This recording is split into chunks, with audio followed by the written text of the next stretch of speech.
একই রাতে দুটি দোকানে চুরির ঘটনায় চাঞ্চল্য ছড়িয়েছে বিশ্রামগঞ্জ বাজার স্ট্যান্ডে। অভিযোগ, বুধবার রাতে ফল ব্যবসায়ী রামকৃষ্ণ রায় এবং নয়ন দেবনাথের দোকানে চুরি হয়। প্রায় 24,000 টাকার বিভিন্ন ফল চুরি হয়েছে বলে অভিযোগ। বাজারে নৈশ প্রহরী আছে, পুলিশের নাইট পেট্রোলিংও চলে। তারপরেও কিভাবে চোরেরা চুরি করে পার পেয়ে যাচ্ছে তা নিয়ে ক্ষোভ দেখা দিয়েছে স্থানীয়দের মধ্যে। আমরা শুনবো ঠিক কি জানা যাচ্ছে এ ব্যাপারে।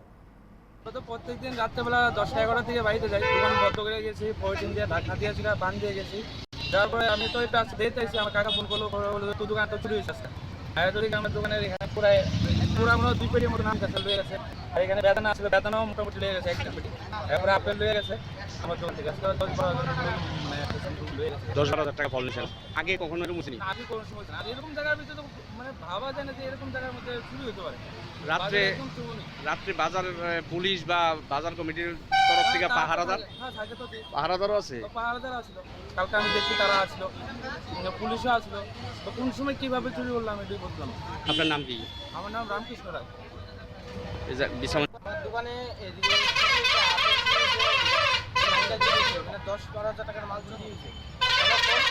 থাকে বাজার থেকে এনেই থাকে আমার দোকানে সামনে, তারা থাকা সত্ত্বেও আমার দোকানে চুরি হয়েছে। এমন হচ্ছে আপনার অভিযোগ করছি না কোনো সময়, মানে 10-12,000 টাকার মাল একবার চুরি হয়ে গেছে দোকানে। এনার ডিউটি থাকে, বাজার ডিউটি থাকে, পুলিশের ডিউটি থাকে, মেন জায়গাতে আমার দোকান, তাহলে এনার কষ্ট আমার চুরি হয়।